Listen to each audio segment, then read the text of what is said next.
నమస్తే, welcome to Suman TV. నేను మీ విష్ణు. ప్రస్తుతంతో పాటు certified financial planner Ram Prasad గారు ఉన్నారు. వారితో మాట్లాడదాం. నమస్తే రామ్ ప్రసాద్ గారు. నమస్తే విష్ణు గారు.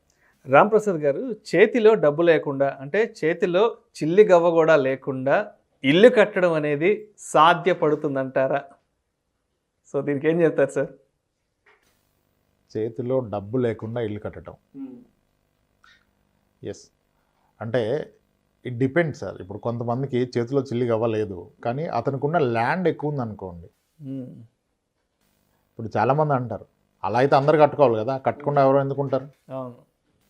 ఓకే, ఇప్పుడు అది లేకనే చాలామంది మంచి శాలరీస్లో ఉన్నారు, లోన్ ఎలిజిబిలిటీ ఉంది, 80 లక్షలు 60 లక్షలు ఎలిజిబిలిటీ ఉంది, కానీ ఆ margin amount, difference amount 20% pay చేయాలనేది పే చేయలేక ఇల్లు కొనలేకపోతున్నారు. చాలామంది ఇల్లు కొంటాం ఎందుకు పోస్ట్ పోన్ చేస్తారంటే మార్జిన్ అమౌంట్ తెచ్చుకోలేరు. పాపం భార్యాభర్తలు ఇద్దరు కూడా ఉద్యోగం చేస్తుంటారు, నెలకి ఒక 2 లక్షలు 3 లక్షలు జీతాలు వస్తుంటాయి, బట్ ఇల్లు కట్టుకోలేదని చెప్తుంటారు.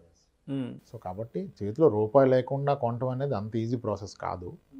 చేతిలో రూపాయి లేకుండా ఈ మధ్య బిల్డర్స్ కట్టేస్తున్నారు.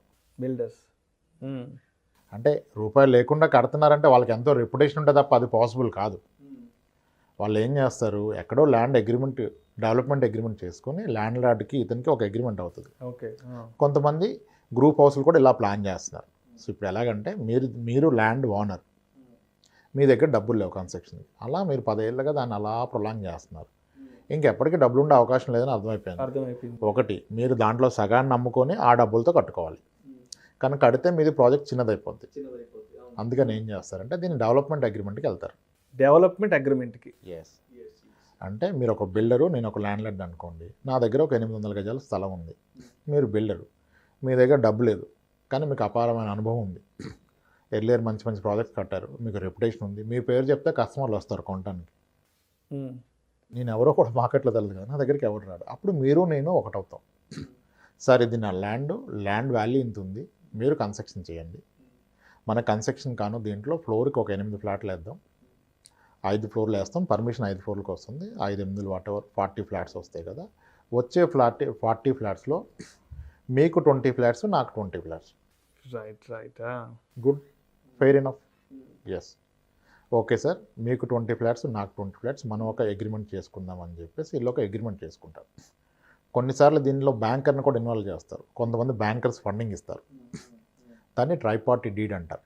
ఈ ముగ్గురు మధ్య ట్రైపార్టీ 3 పార్టీల మధ్య డీడ్ చేసుకుంటారు. చేసుకొని ఆ డబ్బులతో స్టార్ట్ చేస్తారు. లేదు బ్యాంకర్ ఇవ్వట్లేదంటే వీళ్ళు ఏం చేస్తారు, ఈ ప్రాజెక్ట్ స్టార్ట్ చేయాలంటే ఇప్పుడు మనకి ఫ్రీలాన్స్ ఆఫర్స్ బాగా నడుస్తున్నాయిగా, హైదరాబాద్లో ఫ్రీలాన్స్ ఆఫర్ అంటారు. అంటే ఇంకా ఏమీ పర్మిషన్స్ రాకుండా, మీకు ఏమీ రిజిస్ట్రేషన్స్, ఎన్విరాన్మెంటల్ పర్మిషన్స్ రాకుండానే మీకు తక్కువ ప్రైస్లో ఇస్తారు. నథింగ్ రాంగ్ దాంట్లో. అంటే అతని దగ్గర డబ్బులు లేవు కనుక డబ్బులున్న వ్యక్తి దగ్గర డబ్బులు తీసుకుంటున్నాడు.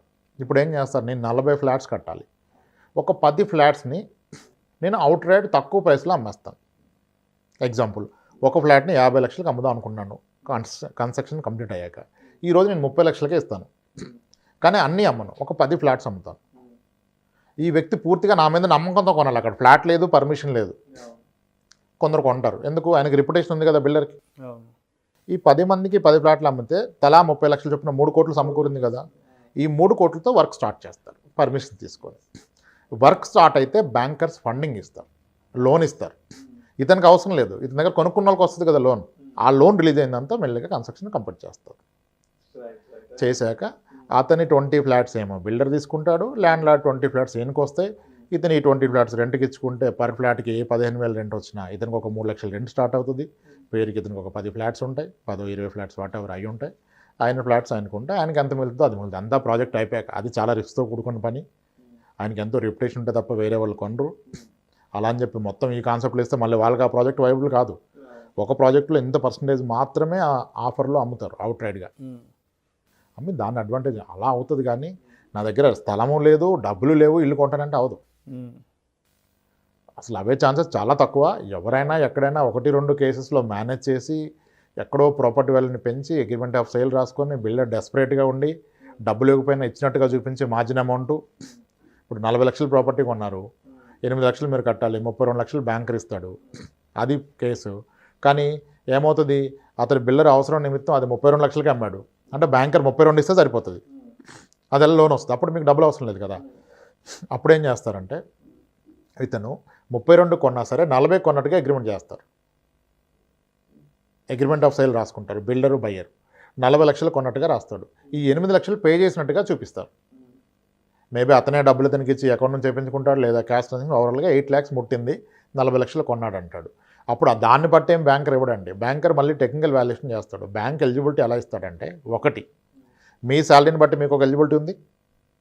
మీ శాలరీ 50 లక్షలు 50,000 కనుక 25,000 ఈఎంఐ ఉండాలంటే మీకు ఒక 35 లక్షలు లోన్ ఎలిజిబిలిటీ ఉంది.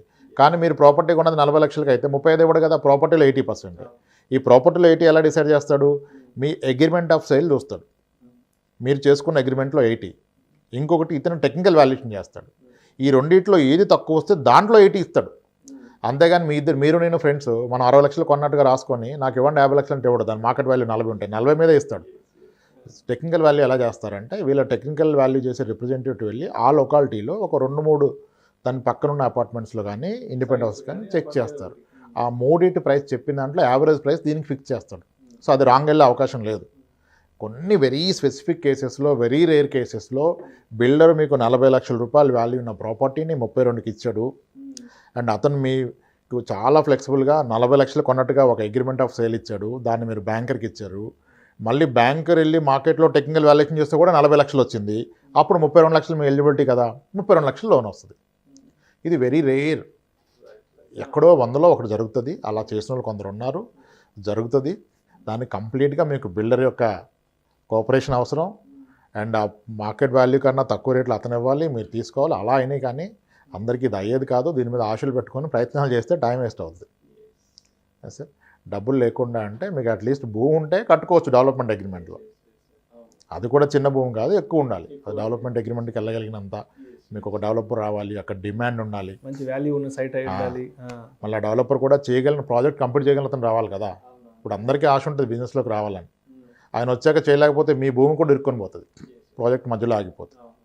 అలా జరిగిన దాఖలాలే కానీ ఏమీ లేకుండా, పొలం లేకుండా, స్థలం లేకుండా, ఇన్కమ్ లేకుండా, చేతిలో పైసా లేకుండా ఇల్లు కట్టేస్తారంటే అది అవదండి. అనవసరంగా లైఫ్ని రిస్క్లో పెట్టుకున్నట్టే.